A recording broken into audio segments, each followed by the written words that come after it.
Hey guys, so Europe is getting colder, so I'm leaving Europe to go to Mexico, then to a few places in the US, and then travel around South America. But I'll start with a few weeks in Mexico City. So let's go and see how dating and day game works there. So I just arrived in Mexico City yesterday evening. I just woke up a few hours ago, hashtag jet lag. And now let's go to a coffee shop and talk about dating in Mexico City.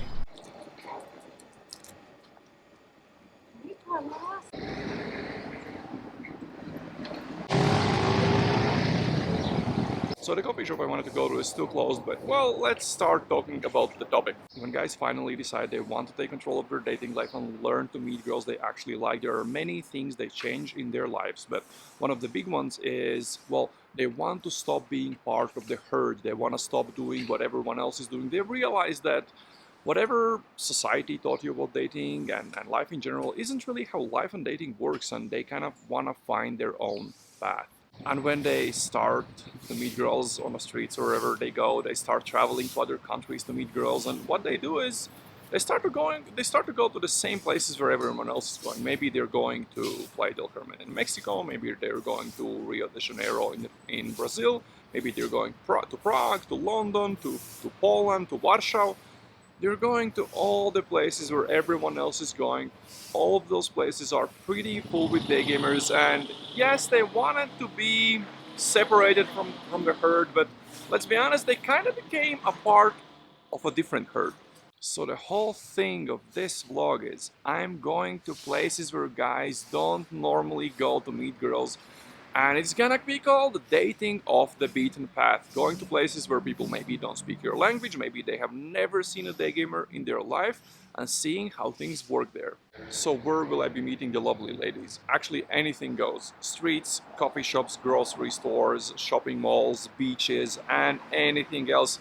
Even online is okay in this case, which I don't normally do in many places, but since I'm learning Spanish, I'm actually chatting to chicks in Spanish, and that way I'm kind of learning the same lines I would use on the street to chat up girls. Later in this video, in general in this video series, you will see me teach you about how I pick the cities I go to, as I have my own process, how I find the best streets and coffee shops and malls for meeting girls in each city, how I learn what exactly works in each city, because dating is a little bit different in each city. That's a whole new, very different skill, and well, you will kind of see me learning it on the go, I would see, and learn from my mistakes, and maybe at the end get some inspiration and go on a crazy trip yourself. So one thing I love doing in every country I go to get results fast is I set up an online dating account, for example Tinder, and I put up rope pictures to find chicks that are interested in ropes, and very often those chicks haven't tried ropes, and they're actually, a lot of them are, I would say, good girls, but it's like a mix of everything. So I did that yesterday, and I had a bunch of matches, bunch of chicks interested. I have a few dates set up, and I had just one problem. I didn't have any ropes with me, so I found a dungeon. I found a guy that makes ropes, prepares them, and sells them. So right now I'm on the way to one of the dungeons in Mexico City to buy some ropes. Let's see how it goes.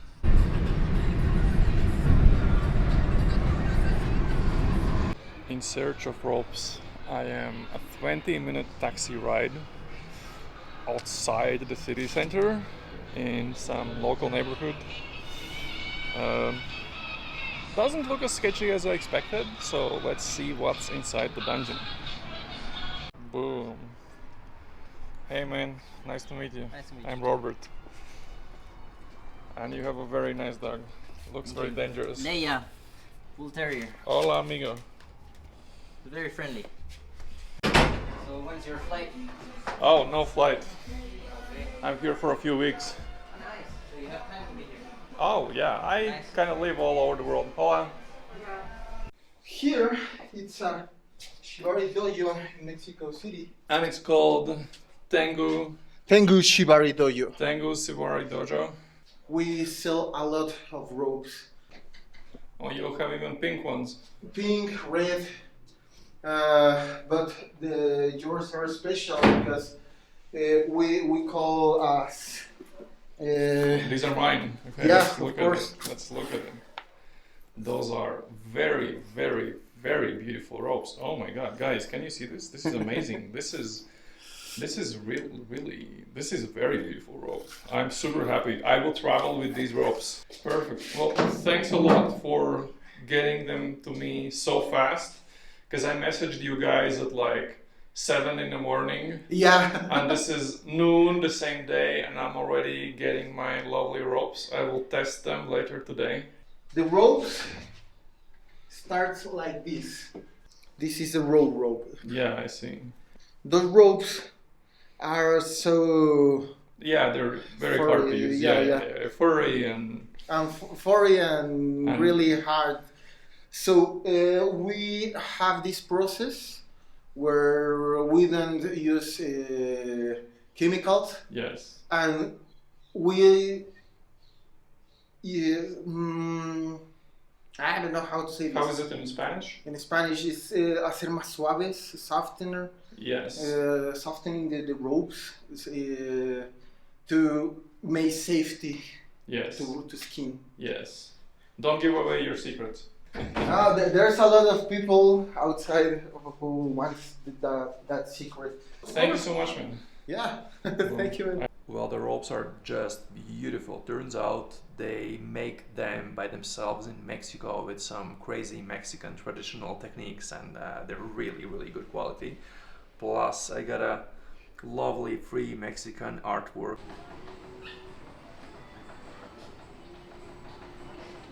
I have been on 2 dates from online. On both of the dates, we ended up getting heavily intoxicated by, let's call them breathing exercises. And one of the dates ended in a lovely experience of bondage and bonding.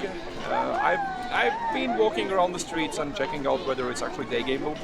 But the places I've been, well, I've seen maybe 3 girls that have been approachable, that I liked enough, and I've approached all of them. But so far it hasn't been too promising when it comes to Daygame, but I will go to other parts of the city.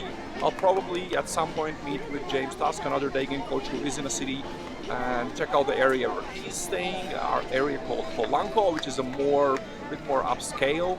I'm staying in Roma, which is a very touristic area, but it's very hipster. And yeah, so far no luck when we're talking about Daygame, but that might change in the following days. It's been a few days since I've talked to you guys in this lovely video. I did go on a few Tinder dates. I did get a few lays that made me think, do I really want to do Tinder even in shitty cities?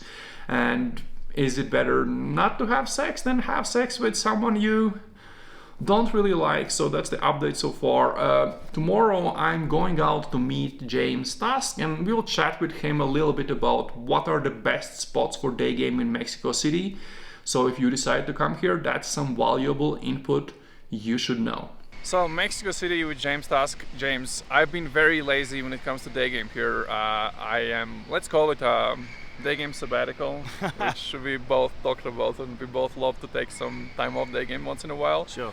So let's use your knowledge of this city. Can you tell the lovely guys where the fuck should they go to Daygame in Mexico City? I would recommend where we are at the moment, which is Polanco. So it's the high-end area, it's the money area.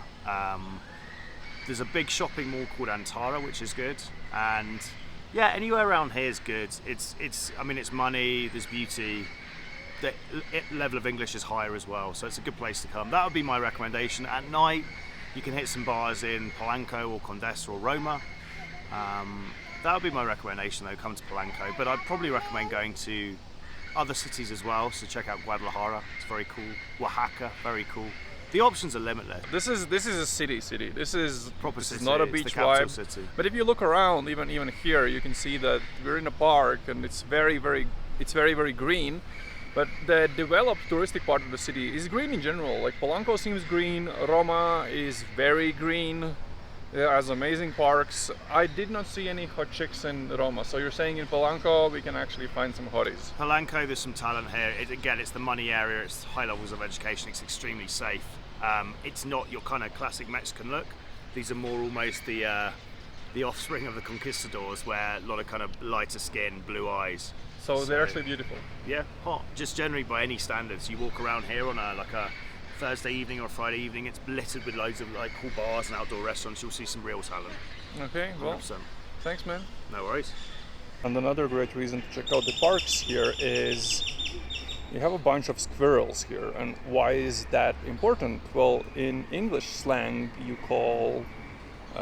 say pussy, whereas in Latvian or in Russian, you would use the name squirrel to describe the same body part. So if you want some squirrels, then definitely Polanco is the place to go. This is probably my win of the day. If you see my friend on my shoulder, then this is Ow! Stop biting me, motherfucker. Ow! So it's biting my head and it just bit my ear. It's not a friendly bird, it's a very aggressive. Ow, ow, ow, ow, ow, ow. Ow! It is trying to steal my hat. I hope it does not succeed. It did manage to open my hat. That is just hilarious. Ow! Fuck off! So after meeting James and getting attacked by the fucking parrots, which was hilarious, I did quite a bit of walking. I walked all the way back to my neighborhood, which was around 6 kilometers, 4 miles. So I saw a lot of places in the areas where most tourists stay. So in Roma, Condessa, and Polanco. And I really must tell you that if you're coming here, then come to Polanco. Roma Norte is fine, Condessa is fine, Roma Sur definitely not okay. If you're thinking about doing any approaches, you'll not find almost anything to approach there. So I would definitely say go to Polanco, Roma Norte or Condessa. And with that being said, I'm super tired and I will enjoy some quesabirrias from my favorite tacos and quesadillas place. And this is actually in Roma Sur. So talk to you later, guys. We'll do a whole review of everything that has happened here, everything that I've learned, so you can learn from my experience and not make the dumb mistakes I actually made. So after a bit more than 2 weeks in Mexico City, I've learned 3 things. Number 1, if you don't know whether you like the city and Daygame there, don't book a place for more than a few days. That way you can go there, explore the city for 1, 2, 3 days, and then if you don't like it, you can leave easily to another city that you like better. The second is, well, if you are in a city and you did book a place and you realize you don't like Daygame there, well, online, as it has proven many times before, is a questionable idea. Yeah, it's fine in some places where you are considered a bit exotic, but still keep your standards high, and it's just better to maybe stay dry for a few weeks instead of bonding with someone you find questionably beautiful. And number 3, if you don't know the city too well, if you haven't been there before, well, book a hotel room for a few days, explore the main areas of the city, and then figure out where you want to stay in the city. Because again, I booked a place a bit further south than I would have liked. If I booked a hotel room for a few days, then I would have learned that Polanco is the best area, and I would have simply stayed there. But in this case, I had to stay in the Airbnb I booked for more than 2 weeks in the area that was fine, very nice, but not great for Daygame. And now the Mexico adventure has come to an end, and I'm heading tomorrow to a next destination, to Miami. I'm staying in Miami Beach, coaching a student there, so the next vlog is coming from there.